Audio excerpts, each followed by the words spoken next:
Hello, this video is a response to a conversation I had with a friend yesterday about slot car racing and the appeal to young people. I wanted to show him what a PlayStation 4 racing game looks like. This is the music one. I'm going to cut the music off shortly.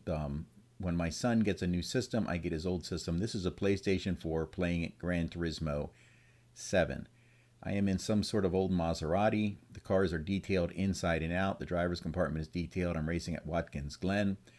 Um, it takes up no space other than a television screen and a couch. Although I do have a pedal and a steering wheel he bought me, but I was just playing with the corners. It's pretty good modeling of Watkins Glen. I'm going up through the S's, and the sound is good. You have multiple different views. If you've played any of these video games, they're it's an amazing the amount of work that goes into them. But what it does for the user experience is it's extremely easy. You don't have space, you don't have investment, you don't got to set up a track, and you get a constant feedback. There are dozens of tracks, probably hundreds of cars that you can try out.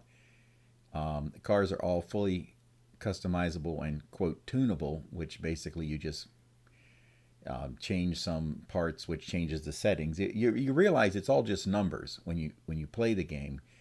It's I've just passed a Cobra Daytona there, but you realize it's all just numbers. But it's kind of a fun experience. There is an online community where people go and race each other online.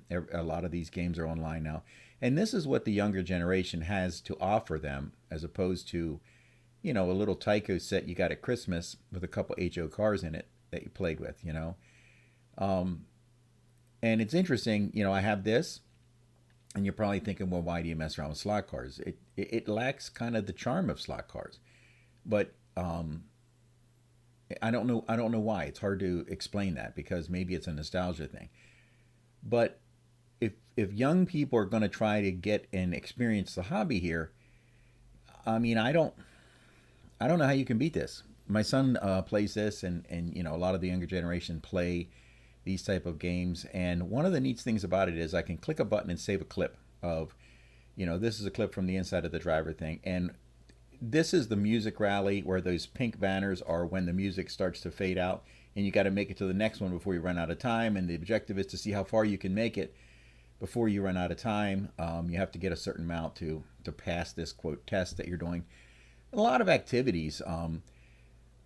I find that it kind of gets boring after a while, and some of the things are just don't make a lot of sense. The cars, you'll be running a car that's ridiculous, and a Volkswagen Beetle just blows right past you, and you're thinking, how's that possible?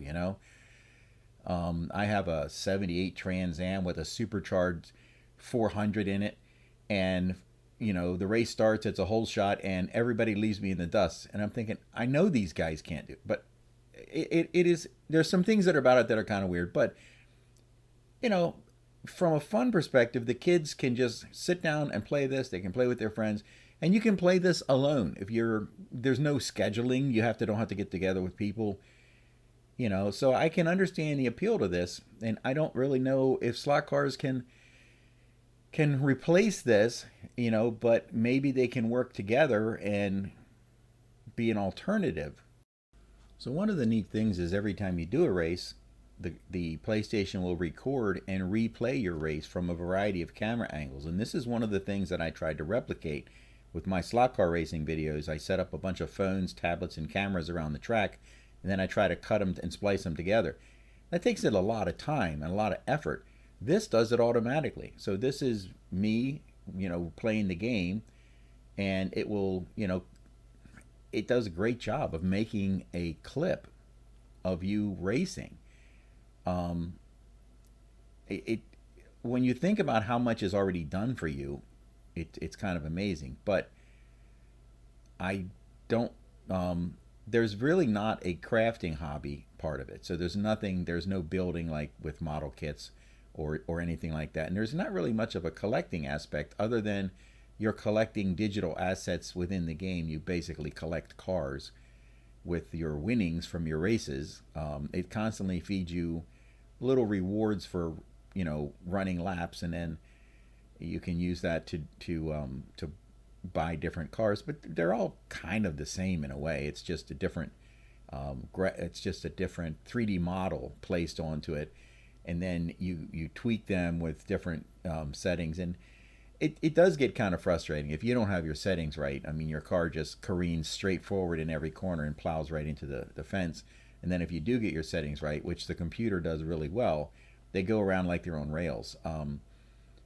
So there's pros and cons. I probably have done a video like this in the past. I don't even remember if I did or not, probably. But I just wanted to make this for my friend Chris because we were talking about this. This is what's out there, and this is kind of, the 20-year-old, 30-year-old people are doing because they don't have big houses with basements to set up tracks in. But if you got a TV and a couch, you have this. And you can race with people from all over the world anytime, probably day or night. There's leagues and there's all kind of different things. They even televised the NASCAR race, the virtual NASCAR race. It's called iRacing. They televised it, I think, on ESPN. Um, so it's an interesting change. I think the slot car hobby is still going to exist because there's a lot of people who like the tactile feel of real models and actually like building things, and they kind of like the spectacle. I like kind of looking down and seeing the whole thing at once, so to speak. But one of the things that I will say, I try to make my track as large as possible, and I'm still running 9-second laps, 9 and 10-second laps, right? This is accurately modeled on Watkins Glen, and your lap times are kind of the same as a lap time at Watkins Glen. Your 2-3 minute lap times. Um, and the graphics are fantastic. And this is just one of, I don't know how many tracks. There are so many tracks in this game that you can race on. And the colors, the blue borders around here are the same. Yeah, so it's peculiar, and there's tons of different challenges you can do. But here's the thing. I mean, I grow bored with it. I mean, every once in a while I get it out to just mess around with it. Like I wanted to make this video for my friend Chris, but it gets boring after a while. You slap into the same guardrail over and over and over again. It kind of gets boring because I don't know. But anyhow, there it is. That's the alternative to slot car racing. To me, it's not as good. But if I didn't have the nostalgia, I can understand why people would be very attracted and find this to be very appealing. So where it falls short for me is there is no modeling aspect of it, and in fact, nothing's real. Everything's just virtual. The minute you turn the power off, it's gone forever. Whereas I enjoy part of the build process, the creativity, making my own stuff, which extends even to my makerspace where I do CAD design and try to cut my own molds and make my own products. And it that part of it is completely, you can click within the game, but nothing's real. I like making real things, and even Total War Warhammer can never duplicate something like this. So that's just kind of how I feel about it. But thanks for watching. I mean, maybe you can understand the appeal of both hobbies.